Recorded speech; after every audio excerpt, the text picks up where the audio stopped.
नमस्कार, आप देख रहे हैं अपने उत्तराखंड में हूं आपके साथ संदीप तिवारी। भाजपा विधायक दिलीप सिंह रावत ने मुख्यमंत्री को पत्र लिखकर वन संरक्षण अधिनियम पर चर्चा के लिए विधानसभा का एक दिन के लिए विशेष सत्र बुलाने का अनुरोध किया है। उन्होंने आगाह किया कि यदि सरकार सत्र नहीं बुलाएगी तो वह सदन में नहीं जाएंगे। उन्होंने चिंता जाहिर की है कि वन अधिनियम से प्रदेश में विकास कार्य प्रभावित हो रहे हैं। पत्र में उन्होंने राज्य के 67% वन क्षेत्र का जिक्र किया है। कहा है कि इसके संरक्षण के लिए वन अधिनियम लागू किया गया है, लेकिन उत्तराखंड राज्य के लिए यह काला कानून साबित हो रहा है। रोज वन्यजीवों के हमलों में जान माल की हानि हो रही है। देखिए, दुर्भाग्य है कि उत्तराखंड में 70-71% लगभग हमारा इस समय वन आच्छादित क्षेत्र हो चुका है और हमें एक तरफ हमारी जितनी विकास की योजनाएं हैं उनमें वन अधिनियम आड़े आ रहा है, लेकिन दूसरी तरफ जो है वन्य जीव जो है हमको रोज दिवाला बना रहे हैं। और मैंने इसी परिप्रेक्ष्य में सरकार से निवेदन किया है कि हमारे यहाँ जहाँ 71% वन आच्छादित क्षेत्र हो उनके लिए एक नई नीति बननी चाहिए। कोई मार्ग ऐसा रास्ता निकलना चाहिए ताकि हमको लोगों को लाभ मिल सके। आज पर्यावरण को बचाने के चक्कर में आज हम लोगों को अपना जीवन संकट में पड़ गया है, तो मैंने इसी परिप्रेक्ष्य में मैंने सरकार से निवेदन किया कि कम से कम एक दिन का सत्र लगाएं, तो कम से कम इस प्रदेश की सरकार का, जनता की आवाज का केंद्र सरकार को, जो उनके अनुशासकीय संगठन है, एनजीटी है, बाघ प्राधिकरण है, वहां तक हमारी बात पहुंच जाए। इन्हीं बातों को लेकर एक सदन का होना, एक दिन का सदन होना चाहिए। इन्हीं बातों को लेकर मैंने उत्तराखंड में आगामी नगर निकाय चुनाव के मद्देनजर कांग्रेस सक्रिय नजर आ रही है। प्रकाश जोशी को देहरादून जिला प्रभारी बनाया गया है। प्रकाश जोशी 3 दिसंबर से 5 दिसंबर तक 3 दिवसीय दौरे पर रहेंगे। इस दौरान वे कार्यकर्ताओं से मुलाकात करेंगे और चुनावी रणनीति पर गहन विचार विमर्श करेंगे। कांग्रेस के महामंत्री नवीन जोशी ने बताया कि पार्टी जिताऊ प्रत्याशियों का चयन के लिए मंथन कर रही है। देखिए, पूरे उत्तराखंड के अंदर कांग्रेस निकाय चुनाव के लिए तैयार है और कांग्रेस ने जो हमारे सीनियर लीडर हैं उनको जिला प्रभारी बनाकर जिलों में भेजा है। इसी परिप्रेक्ष्य में देहरादून के अंदर प्रकाश जोशी जी को नगर निकाय चुनाव हेतु प्रभारी बनाया गया है। वो 3, 4 और 5 3 दिवसीय दौरे पर देहरादून के अंदर रहेंगे, कार्यकर्ताओं की मीटिंग लेंगे। पूरे विधानसभा वार जो हमारे पार्टी के एआईसीसी, पीसीसी, डीसीसी जो हमारे पदाधिकारी हैं, जो सदस्य हैं, जिला अध्यक्ष हैं और जो फ्रंटल के जो अध्यक्ष हैं, उनसे मुलाकात करेंगे और जो जीतने वाले कैंडिडेट होंगे उनकी तलाश करेंगे, क्योंकि कांग्रेस के अंदर प्रत्याशियों की एक लंबी फहरिस्त है। हमारे हर वार्ड में 7 से 8 या 10 कैंडिडेट हमारे हर वार्ड में हैं। जो जीतने वाले कैंडिडेट होंगे उन पे विचार विमर्श करेंगे और उनके नामों का पैनल बनाकर प्रदेश मुख्यालय को देंगे और जो जीतने वाला कैंडिडेट होगा उसके नाम पे निश्चित तौर पे कांग्रेस मुहर लगाएगी। और प्रकाश जोशी जी के आने से फ़ायदा ये है कि उनको एक लंबा अनुभव, राजनीतिक अनुभव है संगठन का। अन्य राज्यों में भी प्रभारी और सह प्रभारी के रूप में वो रहे हैं और नैनीताल लोकसभा सीट से कांग्रेस के इस बार प्रत्याशी भी रहे हैं। तो निश्चित तौर से उनके आने से यहाँ पर जो लोगों में एक वो है, जो चुनाव लड़ने वाले लोग हैं वो यहाँ पर रहेंगे, अपनी बात भी रखेंगे। निश्चित तौर पर जो जीतने वाला कैंडिडेट होगा उनके नाम पर विचार। केदारनाथ उपचुनाव में मुख्य विपक्षी दल कांग्रेस की हार के बाद कांग्रेस पार्टी लगातार धामी सरकार पर निशाना साधे जा रही है। कांग्रेस से पूर्व मुख्यमंत्री हरीश रावत ने सरकार को आड़े हाथों लेते हुए कहा है कि उपचुनाव के प्रचार प्रसार के दौरान बीजेपी द्वारा शराब और नकदी का खुला प्रलोभन दिया गया है और लव जिहाद, लैंड जिहाद के बाद अब सरकार शराब जिहाद और पैसा जिहाद पर उतारू हो गई है। वहीं दूसरी तरफ कैबिनेट मंत्री गणेश जोशी ने पलटवार करते हुए कहा कि हरीश रावत की उम्र हो गई है और अब उन्हें राजनीति से संन्यास ले लेना चाहिए। शराब का खुला प्रयोग किया गया, धन का खुला प्रयोग किया गया, अधिकारियों को भेजा गया, जातिगत तरीके से लोगों को इंगित करके कहा इन क्षेत्रों में अधिकारियों से तुम जाओ, तुमको यदि तुमने डिजायरेबल रिजल्ट दिए तो तुमको जो है अच्छी पोस्टिंग दी जाएगी। और मैं तो ऐसे अधिकारियों के कई लोगों के कार्ड मेरे पास है, जिन लोगों ने वहाँ के स्थानीय लोगों को दिए थे, तो उन्होंने दिखाया, उन्होंने कहा था इस तरीके से अधिकारियों का उपयोग हो रहा है। तो ये है, मैंने कहा था कि शराब अब लव जिहाद, लैंड जिहाद, थूक जिहाद से सरकार जो है शराब जिहाद और पैसा जिहाद में आ गई है। उसके जरिए चुनाव जीतना चाहती है और उसमें टूल बना रही है जिहाद का इस समय अधिकारी। मैं तो उनको सलाह दूंगा, बहुत ही आदरणीय है, पूर्व मुख्यमंत्री हैं। मुख्यमंत्री रहते हुए दो के जैसे अगर चुनाव बनाने का रिकॉर्ड अगर किसी देश के अंदर किसी मुख्तार ने बनाया है तो उन्होंने बनाया है। ऐसे महान व्यक्तित्व पर टिप्पणी करना उचित नहीं है। और एक छोटे भाई के नाते मुझे इनको सलाह है कि अब आपको, क्योंकि मुझे याद है जब बहुगुणा जी सीएम थे तो हर की बड़ी पर भजन करते थे, तो आपको भजन कीर्तन करना चाहिए, राजनीति से संन्यास लेना। शहर में गैंग बनाकर गैंगवार करने की मंशा को दून पुलिस ने फेल कर दिया है, जिसके संबंध में पुलिस अधीक्षक नगर देहरादून ने बताया कि वरिष्ठ पुलिस अधीक्षक देहरादून को एक गोपनीय सूचना प्राप्त हुई थी, जिसमें 2 गैंग्स द्वारा आपसी भयानक झगड़े की बात सामने आई थी, जिस पर आपको बता दें कि एसओजी वसंत विहार पुलिस व थाना क्लेमेंट टाउन पुलिस ने मिलकर गैंग के 6 सदस्यों को गिरफ्तार कर लिया है। गैंग के सदस्यों के पास एक अवैध पिस्टल, 3 तमंचे और कारतूस भी बरामद किया गया है। साथ ही एसपी सिटी ने बताया कि इसके कुछ सदस्यों पर हमले, आपको बता दें, कुछ सदस्यों पर पहले भी गंभीर धाराओं में आपराधिक मुकदमे दर्ज किए गए हैं। ये कल जो है हमारी एसओजी और थाना बसंत विहार साथ ही थाना क्लेमेंट टाउन की पुलिस ने संयुक्त कार्रवाई करते हुए एक बहुत ही भयानक जो हो सकती थी गैंग वॉर, क्योंकि भारी मात्रा में जो असले बरामद हुए तो उसे अंदाज़ा लगाया जा सकता है कि किसी बड़ी प्लानिंग की या किसी बड़ी घटना को अंजाम देने के लिए इनके पास ये हथियार मौजूद थे। कल एसएसपी साहब को सूचना प्राप्त हुई थी कि कुछ जो हैं ऐसे अभियुक्त जो कि पूर्व में मुकदमों में भी जेल गए हैं, तो उनके द्वारा जो है अपने अपने यंग लोगों के जो है गैंग बना लिए गए हैं और आपस में जो है एक दूसरे के ऊपर वारदात करने के फिराक में घूम रहे हैं। उसी की दृष्टि से कार्रवाई करते हुए थाना बसंत विहार और एसओजी की पुलिस ने, थाना क्लेमेंट टाउन की पुलिस ने अपने अपने क्षेत्रों से जो है तकरीबन 6 लोगों को जो अरेस्ट किया गया है और इनके पास से एक पिस्टल जो है 315 बोर की और बाकी 3 तमंचे जो हैं और कारतूस जो है भारी मात्रा में वो इनसे बरामद किए गए हैं। एक अभियुक्त थाना बसंत विहार में पंजीकृत किया गया है और दूसरा अभियुक्त जो है थाना क्लेमेंट टाउन में पंजीकृत किया गया है। और जब इनसे जानकारी की गई तो इनका पूर्व आपराधिक इतिहास भी निकल के आया है। इनके विरुद्ध जो है बसंत विहार है, क्लेमेंट टाउन और थाना पटेल नगर में जो है गंभीर धाराओं में अभियुक्त पंजीकृत किए गए हैं और एक दूसरे को ये नीचा दिखाने के लिए, एक दूसरे के ऊपर जो है वार करने के लिए इन लोगों के द्वारा ये जो अवैध असले जो है मंगवाए गए थे। असले कहाँ से आए थे और किस माध्यम से इनके पास पहुंचे थे, उस संबंध में भी जो है अभी ठोस जानकारी। बिना नक्शे के बनाई जा रही कॉलोनियों पर एक बार फिर प्रशासन की गाज गिरने जा रही है। उप जिलाधिकारी अभय प्रताप सिंह ने इसके संकेत दिए हैं। उन्होंने बताया कि अवैध कॉलोनियों के खिलाफ जल्द अभियान चलाया जाएगा। उन्होंने यह भी बताया कि काशीपुर क्षेत्र में विकास प्राधिकरण के अंतर्गत बाजपुर के भी लगभग 5 गाँव आते हैं। फिलहाल हमारे यहाँ आपको बता दें कि एई और जेई की नियुक्ति भी हो गई है, तो हमारे जितने पद हैं वह सारे भर गए हैं और जेई की अलग अलग 3 जोनों में बांटा गया है। ये कल जो है हमारी एसओजी और थाना बसंत विहार साथ ही थाना क्लेमेंट टाउन की पुलिस ने संयुक्त कार्रवाई करते हुए एक बहुत ही भयानक जो हो सकती थी गैंग वॉर, क्योंकि भारी मात्रा में जो असले बरामद हुए तो उसे अंदाज़ा लगाया जा सकता है कि किसी बड़ी प्लानिंग की या किसी बड़ी घटना को अंजाम देने के लिए इनके पास ये हथियार मौजूद थे। कल एसएसपी साहब को सूचना प्राप्त हुई थी कि कुछ जो हैं ऐसे अभियुक्त जो कि पूर्व में मुकदमों में भी जेल गए हैं, तो उनके द्वारा जो है अपने अपने यंग लोगों के जो है गैंग बना लिए गए हैं और आपस में जो है एक दूसरे के ऊपर वारदात करने के फिराक में घूम रहे हैं। उसी की दृष्टि से कार्रवाई करते हुए थाना बसंत विहार और एसओजी की पुलिस ने, थाना क्लेमेंट टाउन की पुलिस ने अपने अपने क्षेत्रों से जो है तकरीबन 6 लोगों को जो अरेस्ट किया गया है और इनके पास से एक पिस्टल जो है 315 बोर की और बाकी 3 तमंचे जो हैं और कारतूस जो है भारी मात्रा में वो इनसे बरामद किए गए हैं। एक अभियुक्त थाना बसंत विहार में पंजीकृत किया गया है और दूसरा अभियुक्त जो है थाना क्लेमेंट टाउन में पंजीकृत किया गया है। और जब इनसे जानकारी की गई तो इनका पूर्व आपराधिक इतिहास भी निकल के आया है। इनके विरुद्ध जो है बसंत विहार है, क्लेमेंट टाउन और थाना पटेल नगर में जो है गंभीर धाराओं में अभियुक्त पंजीकृत किए गए हैं और एक दूसरे को ये नीचा दिखाने के लिए, एक दूसरे के ऊपर जो है वार करने के लिए इन लोगों के द्वारा ये जो अवैध असले जो है मंगवाए गए थे। असले कहाँ से आए थे और किस माध्यम से इनके पास पहुंचे थे, उस संबंध में भी जो है अभी ठोस जानकारी।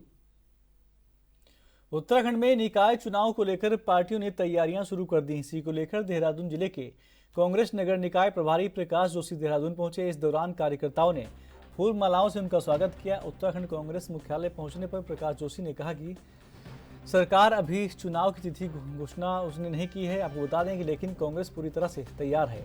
वो देहरादून जिले में फिलहाल संगठन से जुड़े लोगों के साथ बैठकें करेंगी और जिला स्तर पर जो संगठन में बदलाव करने होंगे उनको किया जाएगा। वहीं कैंडिडेट पर आरक्षण की स्थिति स्पष्ट होने के बाद ही चर्चा की जाएगी। देखिए, ये तो सच्चाई है कि प्रदेश में निकाय के चुनाव काफी समय से लंबित थे, प्रस्तावित थे, पर प्रदेश सरकार ये चुनाव को बार बार पीछे धकेलती रही। चुनाव कराने की मंशा प्रदेश सरकार की नहीं रही और इसीलिए अब ये इतना लंबा खींच गया। निश्चित तौर पर आज भी तो कल तो होना ही है, जब भी सरकार चाहेगी। तो कांग्रेस पार्टी एक संगठन के रूप में हम लोग पहले से भी हमारी तैयारी है और इस तैयारी को और आगे बढ़ाने के लिए पार्टी अलग अलग विभिन्न जिलों में पार्टी के जो वरिष्ठ लोग हैं हमारे, वो काफी लोगों को हर जिले में एक प्रभारी बनाकर भेजा है। मैं मानता हूँ पहला जो चरण है हमारा, आज मैं यहाँ देहरादून आया हूँ। इससे पहले पार्टी ने मुझे हरिद्वार भी जिम्मेदारी दी थी, हमने वहां भी काम किया था थोड़ा, और फिर अब देहरादून की बात करी है। तो देहरादून में सबसे पहले चरण में हम लोग सिर्फ और सिर्फ संगठन की जो समीक्षा है, आज अभी उम्मीदवार पर हम कोई बात नहीं करने वाले हैं। आज कल परसों 3-4 दिन लगातार 4 या 5 दिन का मंथन रहेगा यहाँ पर, और वो पूरी तरह से संगठन की जो हमारा संगठनात्मक ढांचा है उस पर केंद्रित रहेगा। मतलब हमारे जितने भी नगर निगम है, 2 नगर निगम आते हैं, देहरादून हो गया और आपका ऋषिकेश हो गया, हमारी 4 नगर पालिकाएं हैं, यहाँ पर एक नगर पंचायत भी है जो अभी नई बनी है। तो इन सब में जो वार्ड वाइज जो हमारी कमेटियों का गठन होना चाहिए, वो ऑलरेडी पहले से हमारे अध्यक्ष लोगों ने किया हुआ है। उसको एक बार और फिर से हम दुरुस्त करेंगे, जहां जरूरत है वहां सुधार करेंगे, जहां जरूरत है बदलने की, अध्यक्षों की हमारी जो भी संस्तुति आएगी उसके हिसाब से हम उसे बदलेंगे। साथ साथ वार्ड में जो कमेटीज हैं, उसके अलावा जो नगर की कमेटीज हैं, उस पर बात होगी और पार्टी के सभी वरिष्ठ नेताओं को इसमें शामिल किया जाएगा। जिला प्रशासन द्वारा सड़क और चौराहे चौड़ीकरण कार्य के जाने के अंतर्गत अब आपको बता दें कि नरीमन तिराहे से गोला पुल तक 24 मीटर चौड़ी सड़क बनाई जा रही है। इसकी जद में लगभग 50 पक्के मकान अतिक्रमणकारियों के आ रहे हैं। लिहाजा जिला प्रशासन ने 15 दिन तक का समय देते हुए सभी अतिक्रमणकारियों को आपको बता दें कि स्वतः अपने अतिक्रमण को ध्वस्त करने के निर्देश दिए हैं, नहीं तो बलपूर्वक अतिक्रमण को हटाया जाएगा। उप जिलाधिकारी परितोष वर्मा का कहना है कि चिन्हीकरण की कार्रवाई को पूरा करते हुए अतिक्रमण की जद में आ रहे लोगों को अपने अतिक्रमण तोड़ने के स्पष्ट निर्देश दिए गए हैं।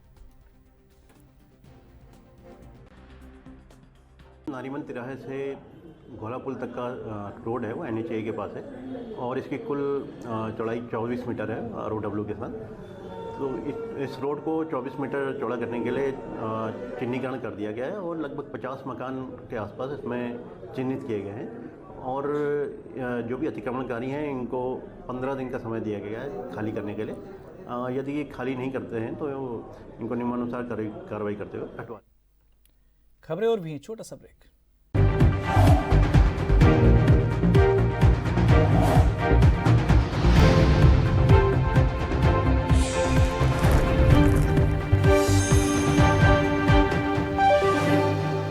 हैं हल्द्वानी उत्तराखंड में होने वाले निकाय चुनाव को लेकर भाजपा पूरी तरह से तैयार हो गई है।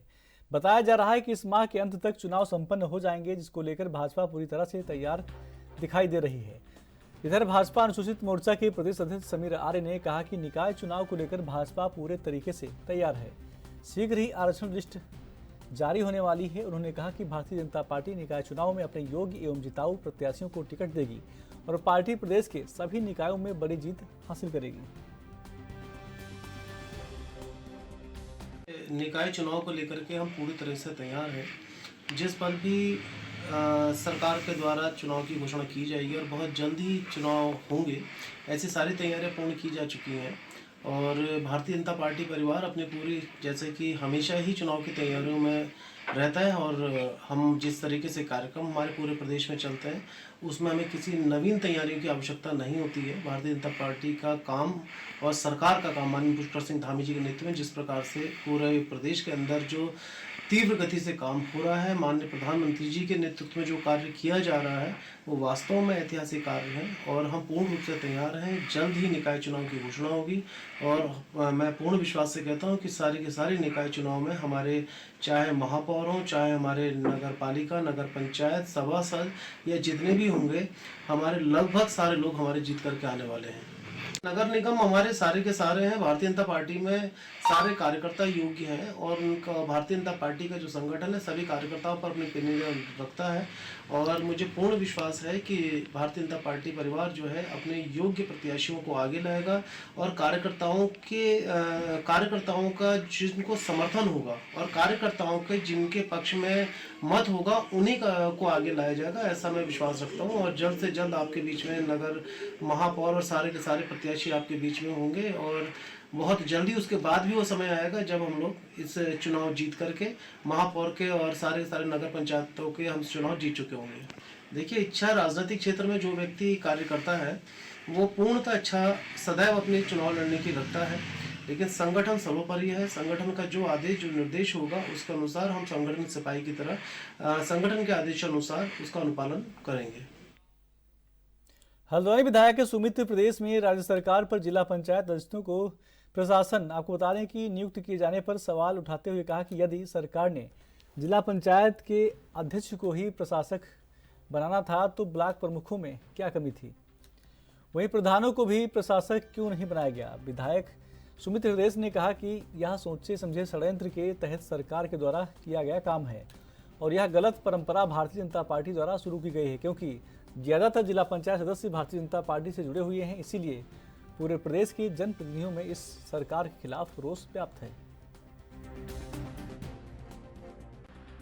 राज्य की सरकार लगातार लोकतांत्रिक व्यवस्थाओं का हनन कर रही है, परंपराएं जो चली आ रही लोकतंत्र में उनका हनन कर रही है। और ये अवश्य अगर ठीक है आपने जिला पंचायत अध्यक्षों को प्रशासक बना दिया तो ब्लॉक प्रमुखों में क्या कमी थी, ज्येष्ठ प्रमुखों में क्या कमी थी, कनिष्ठ प्रमुखों में क्या कमी थी, क्षेत्र पंचायत सदस्यों में क्या कमी थी, जिला पंचायत सदस्यों में क्या कमी थी, प्रधानों में क्या कमी थी।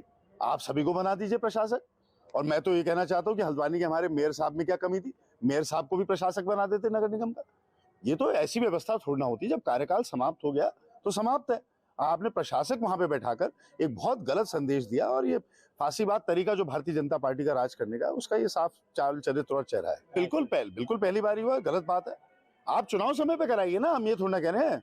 अरे सत्ता बल धन बल सब आपके पास है। पंचायतों में भी हमारे पास तो 2 ही पंचायतें हैं पूरे इसमें प्रदेश में, जिला पंचायत, बाकी तो आप ही की हैं। अरे तो आप कराते चुनाव नहीं, ये उदासीनता दर्शाता है कि कैसे पूरे सिस्टम का फेलियर हो गया और चुनाव के विलंब जो लगातार करे जा रहे हैं, लोकतांत्रिक व्यवस्थाओं का कैसे फेलियर हुआ है, ये साफ दर्शाता है। कांग्रेस का क्या करने वाला? कांग्रेस सड़क से सदन तक इसका विरोध करेगी और मेरी सद्भावना और मेरी संवेदनाएं ग्राम प्रधान संगठनों के साथ हैं, क्षेत्र पंचायत सदस्यों के साथ हैं, जिला पंचायत सदस्यों के साथ हैं और प्रत्येक उस व्यक्ति के साथ है जो चयनित होकर आया था। दिसंबर में चुनाव होंगे, अभी देखिए ना उसमें तो प्रक्रिया है, अभी तो पहले आरक्षण की प्रक्रिया है। मेरे को अवश्य जानकारी है कि कहीं ना कहीं आरक्षण को लेकर लोग कोर्ट भी जाएंगे, 10-15 दिन की वो भी प्रक्रिया मैं मान रहा हूँ। फिर आपत्तियां होती हैं आरक्षण की, जो वार्डो की आरक्षण होते हैं, कई सारी चीजें हैं। तो मेरे को तो लगता नहीं है और दिसंबर जनवरी में तो फिर हिमपात हो जाएगा। तो बर्फबारी के बीच में अगर चुनाव कराना चाह रहे हैं तो ये भी अप्रत्याशित है। तो ये तो सरकार का फेलियर है, समय से कराइए ना। आपकी सरकार है, आप समय से कार्य करवाइए ना, समय से क्यों नहीं कार्य करा रहे? ये उदासीनता है। लोकतांत्रिक व्यवस्थाएं बदहाल है इनके राज में, किसी से नहीं। उत्तराखंड में वर्ष भर पर्यटकों और तीर्थ यात्रियों की आवाजाही लगी रहती है। ऐसे में प्रदेश सरकार यातायात जाम की समस्या से निपटने के लिए सड़क चौड़ीकरण के साथ ही प्रमुख तीर्थों, शहरों और पर्यटन स्थलों पर पार्किंग स्थलों का निर्माण कर रही है। आपको बता दें कि वर्तमान में विभिन्न विकास प्राधिकरणों के जरिए 182 स्थानों पर 15,000 से अधिक वाहनों की पार्किंग सुविधा तैयार की जा रही है, जिसमें से 34 जगह पार्किंग स्थल तैयार हो चुके हैं।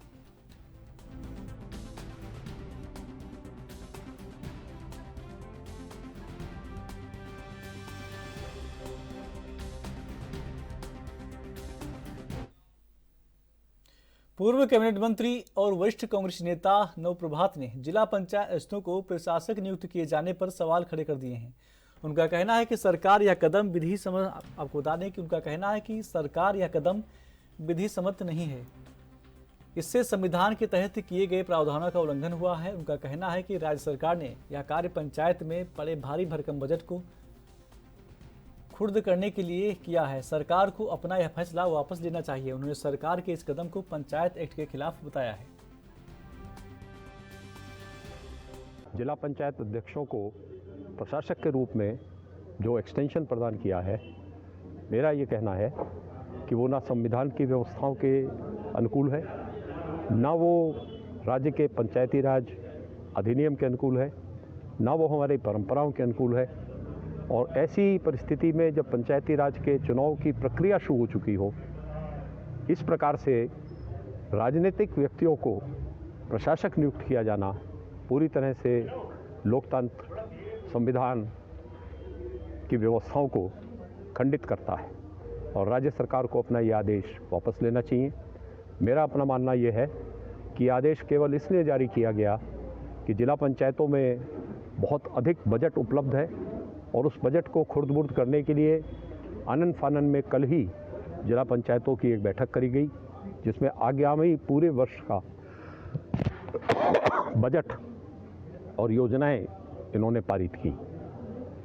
मैं इस कदम का जो राज्य सरकार ने उठाया है इसको विधिक नहीं मानता और इसको नैसर्गिक न्याय के खिलाफ भी मानता हूँ, क्योंकि जब आप नगर निकायों में काम कर रहे थे तब आपने नगर निकायों के अध्यक्षों को जो सीधे जनता से चुने गए हैं ये संरक्षण प्रदान नहीं किया।